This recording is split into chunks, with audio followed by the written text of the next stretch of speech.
Well, first of all, thanks for giving me an opportunity to talk about what we think is a real class act in Chesterfield County, and that's our annual Black History Month program.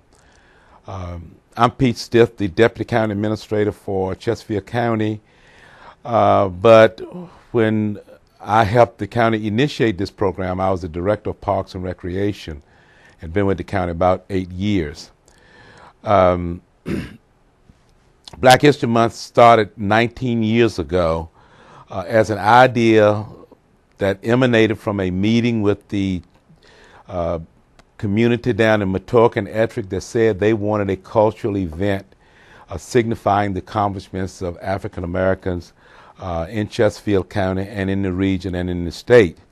Also, we were suffering from some typical attitudes that said the county would not hire African Americans or other cultures or even females for prominent positions. So we thought that if we launched this program, we could begin to open the eyes of folks to see that Chesterfield County really was designed, and Chesterfield County really was a place that you want to work, that you want to grow your families, you want to grow your business. And we thought that Chesterfield County initiating this Black History program could be one of the many steps used to do that.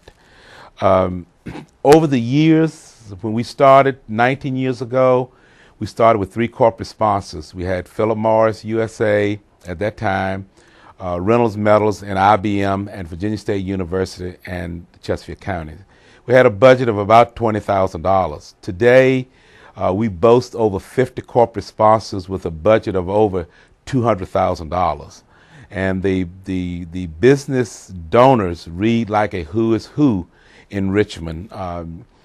Certainly Altria now is a sponsor, Wachovia Bank, Malcolm Perney, Virginia State University, the Ucroft families, Mr. and Ms. Bill Goodwin make a personal donation, as does Mr.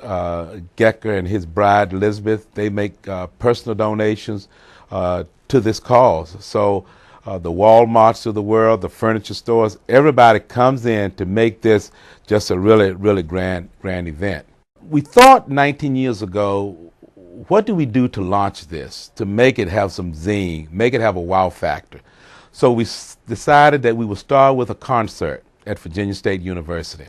Virginia State University has the largest facility in the county for seating people. That Daniel Gymnasium seats about 3,500 people. We started with Wynton Marsalis at Virginia Hall, which seated about 600. But now we've moved to the gymnasium, and the concert is free. We've had Ashford and Simpson, Smokey Robinson, James Brown, Isaac. This year we've been having the diva herself, Patti LaBelle. And what amazes people is that this is free. When James Brown appeared on the campus for a free concert, he couldn't believe it because the next night he was charging $85 a pop in New York. Patti LaBelle, who's going to be performing free, did a $1,000 ticket the week before the inauguration. And the reason we said we wanted it free was we didn't want a student to make a decision between a book or a ticket to see the Temptations, or a senior to not buy blood pressure medicine for a ticket to see Smokey Robinson. And so we wanted to bring in talent that crossed the lines, that the white community would love, the Asian community would love, the older black generation, the young black generation. So we stayed with the Motowns. We stayed with the Philadelphia sound. We stayed with the Nashville sound. And none of those songs that those people wrote had any inkling of disrespect or violence in them. So for 19 years on the campus of Virginia State, we've never had an incident that required police protection. We also have an Arts and Entertainment Festival, which will be held the 14th, Valentine's Day, at the Hex Building at Cloverleaf. It'll go from 12 to 5, and it's for kids of all ages. We have face painting, we have food, we have gospel singers, so we'll have step dancers. There will be people who will be displaying their wares like pocketbooks, cosmetics, perfumes, those sorts of things for sale. We'll have about 100 vendors. We don't charge them any setup fee, so it's all free. We have a series of library events in all the libraries where There will be a storyteller at certain hours of the day talking to the kids and their parents. And then we'll conclude with a business breakfast at the Holiday Inn.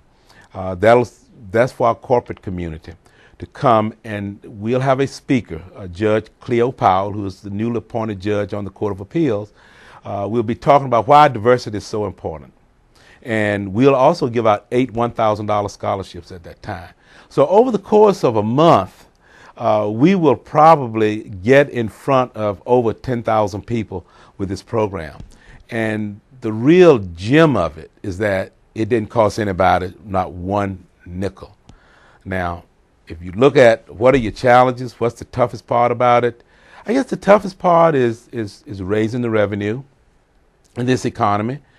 We've been very fortunate that our sponsors have stayed with us. The other is finding new talent that's better than last year's talent, and keeping the price consistent, and keeping the community believing that this is a good thing for our community. And our mixed audiences tend to tell us that this is one of the best things that we do in the county. I think one of the great things in working this is working with the university, Virginia State University. People go on the campus of Virginia State that have never been on there before.